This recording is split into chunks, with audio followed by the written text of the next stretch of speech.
ఉమ్మడి కుటుంబం, తల్లా పెళ్ళామా, కోడలు దిద్దిన కాపురం లాంటి సినిమాలు ఎటువంటివి. ఈవేళ మళ్ళీ యువతరానికి కొత్తగా పెళ్ళైన వాళ్ళకి తల్లా పెళ్ళామా అనే సినిమా చాలా అవసరం. ఈవేళ మళ్ళీ వస్తే బాగున్న సినిమా అనిపిస్తుంది. కోడలు దిద్దిన కాపురం కూడా చాలా అవసరం. ఈవేళ కోడళ్ళు కాపురాలు దిద్దట్లేదు, కంప్యూటర్లో దిద్దుకుంటున్నారు కూర్చుని ఇక్కడ. అందుకని కోడలు దిద్ది వాళ్ళు ఉమ్మడి కుటుంబాలు లేవు, అన్ని మడి కుటుంబాలు, దడి కుటుంబాలు, విడి కుటుంబాలే. అసలు కుటుంబం ఎక్కడుంది? పోయింది, టొంబం మిగిలింది ఇక్కడ. ఇప్పుడు అర్ధాంగులు తక్కువ, ఆర్డర్ పెట్టేవాళ్ళు ఎక్కువ. నమశివాయ నమశివాయ.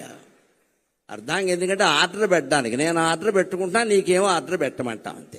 మీకు ఇంకా గుంటూరులో కాపురాలు ఏమైనా ఉన్నాయేమో కానీ మాకు హైదరాబాద్లో కాపురాలు లేవు. హైదరాబాద్లో కాపురం చేస్తున్న దంపతులు కాదు, స్విగ్గీ జొమాటో, అది వాళ్లే కాపురం చేస్తారు. స్విగ్గీ భార్య, జొమాటో భర్త, ఇందులో వీళ్ళకిద్దరు పిల్లలు ఉంటారు. ఒకళ్ళు పొటాటో, ఒకళ్ళు టొమాటో. మగపిల్లలు కాస్త గట్టిగా ఉంటారు కాబట్టి పొటాటో, ఆడపిల్లలు మెత్తగా ఉంటారు కాబట్టి టొమాటో అంతే.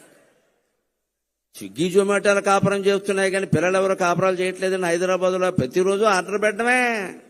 ఆర్డర్ పెట్టడానికి పెళ్ళి ఎందుకండి? పని లేక కంప్యూటర్ ఉంటే చాలు ఇక్కడ.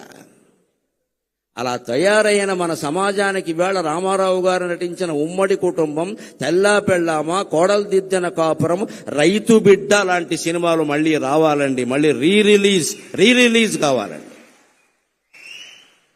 రైతు బిడ్డ సినిమా ఇప్పుడు మళ్లీ విడుదలైతే ఆయన నాగలి పట్టుకుని భుజం మీద ఉన్న దృశ్యం చూస్తే మళ్లీ గుంటూరు జిల్లా నుంచి అమెరికా వెళ్లిన వాళ్ళందరూ వచ్చి వ్యవసాయం చేస్తారండి. నాకు ఆ నమ్మకం ఉంది ఖచ్చితంగా.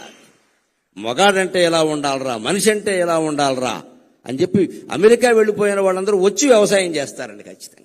సినిమాల ప్రభావం సామాన్యమైనది కాదండి. సినిమా చాలా పవర్ఫుల్ మీడియా, చాలా శక్తివంతమైన ప్రసార సాధనం. అది దాన్ని ప్రజా సంక్షేమం కోసం, దైవభక్తి పెంచడానికి, దేశభక్తి పెంచడానికి ఉపయోగించుకున్న మహానటుడు ఎన్టీఆర్. ఆయన స్వార్థం కోసం ఆయన నటించలేదు, ప్రజల్లో విలువలు పెరగడానికి నటించారు. అందుకే ఇందాక సత్యనారాయణ గారి ప్రసంగంలో మీరు విన్నారు. వాళ్ళు అసోసియేషన్ పెట్టాక ఆయన్ని పిలిచి సన్మానం చేస్తే, ఏమిటయ్యా అసోసియేషన్, ఊరికే సినిమాలు చూస్తూ కూర్చుంటారా, ప్రజలకు ఏమైనా చేయండి అన్నట్టే. సమాజానికి ఏమైనా చేయండి. నన్ను పొగుడుతారు, ఊరికే నా సినిమాలు చూడడం బోళ్ళు మంది ఉన్నారు చూసేవాళ్ళు, సమాజానికి ఏమైనా చేయండి. ఈ మాట ఎవడంటాడండి? నిస్వార్థంగా ఉన్నవాడు మాత్రమే అనగలగడమ్మా. ఆ తల్లి కడుపు ధన్యం, ఆ తండ్రి జీవితం ధన్యం, ఎన్టీఆర్ పుట్టిన నేల ధన్యం, ఎన్టీఆర్ పీల్చిన గాలి పీలుస్తున్న మనం అందరం ధన్యులం. పౌరాణిక, చారిత్రక, తత్వ, జానపద, చారిత్రక, సాంఘిక శ్రేష్టమైన పాత్రలు, చారిత్రకమైన పాత్రలు. ఒక కృష్ణదేవరాయల పాత్ర, ఒక చంద్రగుప్తుని పాత్ర ఎవరు నటించగలరండి? ఒక్క ఎన్టీ రామారావు గారు తప్ప. ఇప్పటికీ కృష్ణదేవరాయలంటే ఎలా ఉన్నాడో మనకు తెలియదు. మేమైతే రామారావు గారే కృష్ణదేవరాయలు అనుకుంటాం. మేమంటే అసలు ఇలా మీసం తిప్పుతూ ఉంటే మనవాడరా, తెలుగువాడరా, ఇంక మళ్ళీ అనుమానం ఏమిట్రా, ఇటువంటి మహారాజు ఉంటాడా, ఆంధ్రభోజుడు మళ్ళీ పుట్టాడా అనుకుంటాం. ఆంధ్రభోజుడు అంటే ఆంధ్ర భోజనం చేసేవాడు కాదు. ఆంధ్రంలో కవులని, పండితులని సంస్కృతంలో భోజ మహారాజు ఎలా పోషించాడో, ఆంధ్రంలో కవుల్ని, పండితుల్ని అలా పోషించేవాడిని ఆంధ్రభోజుడు అంటారు. ఆంధ్ర భోజనం చేస్తే ఆంధ్రభోజుడు అనరు. అలాగా ఎందులో నటించినా ఒక ముద్ర వేసే విధంగా వివేకానందుడు చెప్పినట్టుగా ఎవరైనా ఎన్నేళ్లు బతుకుతారు ఈ ప్రపంచంలో, నీదంటూ ఒక ముద్ర వేసి వెళ్ళు అంటాడు ఆయన. అలాగా ఆయన ముద్ర అనేక రకాలుగా వేసి వెళ్ళిన మహానుభావుడు. ముద్ర కాదు, భద్రమూర్తి ఎన్టీఆర్ అంటే. ఆయన ఇప్పుడు కూడా ఒక పాత్ర ధరిస్తున్నాడు. ఆయన స్థాయికి తగిన పాత్ర ఆయన ధరిస్తాడు. ఎప్పుడు ఇక్కడ మహారాజుగా నటించాడు కదా. అందుకే భగవంతుడు ఆయనకి ఇచ్చిన యోగం ఏమిటి అంటే, అనగా స్వర్గమునేలు పాత్ర గొనినావా రామరాయ ప్రభో. ఏమయ్యా, ఇన్ని రకాల మహారాజుల పాత్రలు వేసావు కదా, స్వర్గాన్ని పరిపాలించే పాత్ర తీసుకోవయ్యా అని భగవంతుడు, దేవేంద్రుడు స్వయంగా పిలిచి రామారావు గారికి స్వర్గం ఇచ్చాడు. అక్కడ ఆయన పరిపాలన చేస్తున్నాడు. ఆయనకి ఏ లోటు జరగడం లేదు. మనం దాని గురించి కంగారు పడక్కల. ఇక్కడ వైవిఎస్ చౌదరి గారిని పక్కన పెట్టుకుని నేను ఒక మాట చెప్పాలి. ఈయన ప్రతి సంవత్సరం మే 28వ తేదీని ప్రముఖ పత్రికలు అన్నట్లో ఫుల్ పేజీ ప్రకటన ఇస్తాడు పూర్తిగా. ఇప్పుడు కాదు, ఒక 30 ఏళ్ళు 40 ఏళ్ళు చాలా ఏళ్లుగా జరుగుతోంది, చూస్తున్నాను. ఆ రోజు నేను మే 27 రాత్రి నిద్రపోతూ తెల్లారితే చౌదరి గారు ప్రకటించిన ఫోటో ఎప్పుడు వస్తుందా అని చూస్తాను. NT Ramarao photo. అది సరిగ్గా ఇలా బొగ్గమే చేయట్టుకుంటుంది. ఇలా ఉండి ఇలా బొగ్గమే చేయట్టుకుని ఉంటుంది. అసలు ఆ ముక్కుకి ఇవ్వచ్చండి ₹1 కోటి, అనుమానం ఏం లేదు అక్కడ. ఇక మిగిలిన అవయవాలకు ఎంతో లెక్కలు కట్టుకోండి, నాకు అనవసరం. నేను ఆ ముక్కు చూస్తూ కూర్చుంటా. ఈ ముక్కు ఎవడకుందరు అసలు. ముక్కు మీద కోపం ఉన్న వాళ్ళు చాలా మంది ఉన్నారు, కానీ ఆ ముక్కు ఎవడకుంది. కోటేరు లాంటి ముక్కు అని కావ్యాల్లో సినిమా పాటల్లో పూర్వం వారి కోటేరు లాంటి ముక్కు అండి నిజంగా అయింది.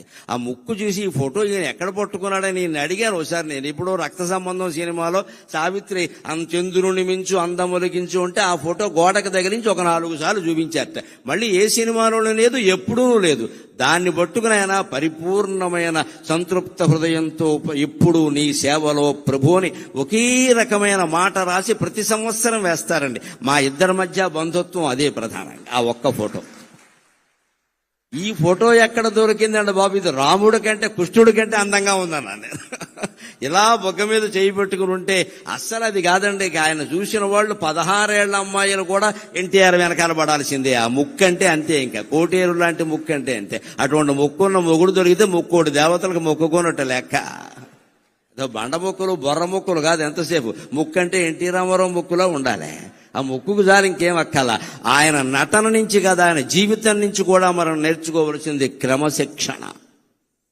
3:30 అంటే 3:30. ముఖ్యమంత్రిగా ఉన్నా 3:30, నటుడుగా ఉన్నా 3:30, వాళ్ళ నాన్నగారి దగ్గర వ్యవసాయం చేసినా 3:30, ఎప్పుడైనా 3:30. తండ్రి నుంచి నేర్చుకున్నది.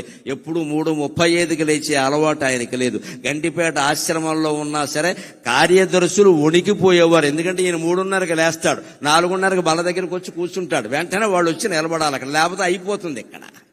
క్రమశిక్షణ అంటే నాయకుడైన వాడు ముందు తాను కలిగి ఉండి ఇతరులకి చెప్పాలి. బ్రాహ్మీ ముహూర్తంలో లేచాడండి. 4 గంటల నుంచి 5:30 వరకు ఉండే ముహూర్తాన్ని ప్రధానంగా బ్రాహ్మీ ముహూర్తం అంటారు. ఆ ముహూర్తంలో పిల్లలు ఇవాళ యువతరం లేచి మొహం గడుక్కుని కూర్చుని చదువుకుంటే రాని విద్య ఉండదండి. సరస్వతీ కటాక్షం కలుగుతుంది ఖచ్చితంగా. 4 నుంచి 5:30 గుర్తుపెట్టుకోండి. రామారావు గారి విజయావకాశాలకి ఒక కారణంగా ఆయన చెప్పారు, నా క్రమశిక్షణ నేను ఈ బ్రాహ్మీ ముహూర్తంలో లేస్తా అని. ఆయన చదివే పుస్తకాలు భగవద్గీత ఇటువంటివన్నీ అప్పుడే చదువుకుని ఆయన చేసే దైవ పూజ ఏదో చేసుకుని 5 గంటలకు ఆయన స్టూడియోలో ఉండేవాడు. చస్తారా అండి హీరోయిన్లు వీళ్ళు రాకపోతే? అక్కడ ఉంటారు, బతుకుతారా ఇంకా అసలు? ఆయన 5ంటికి అక్కడ కూర్చున్నాక ఆయన కూర్చునేవాడు ముందంతే. ఎలాగా ఆయన ఆలస్యంగా వెళ్ళడం, నేను వచ్చే వరకు షూటింగ్ ఆపమండం, నేను సాయంత్రం 4:00కైనా వెళ్ళిపోతానన్న ఈ అహంకారాలు ఎప్పుడూ లేవండి. ఆయన ఖచ్చితంగా క్రమశిక్షణ పాటించేవాడు. అది ఒక్కటి నేర్చుకుంటే యావత్ జాతి ఎన్టీఆర్ కారణంగానే బాగుపడుతుంది, అనుమానం ఏం లేదు అందులో.